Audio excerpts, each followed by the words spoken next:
अमृतमेदिनि विश्वविनोदिनि नन्दनुते गिरिवरविन्ध्यशिरोधिनि वासिनि विष्णुविलासिनि जिष्णुनुते भगवति हेशिति कण्ठकुटुम्बिनि भूरि कुटुम्बिनि भूरि कृते जय जय हे महिषासुरमर्दिनि रम्यकपर्दिनि शैलसुते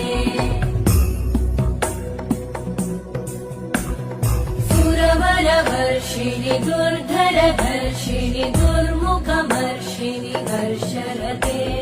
त्रिभुवनपोषिणि शङ्करतोषिणि कल्मषमो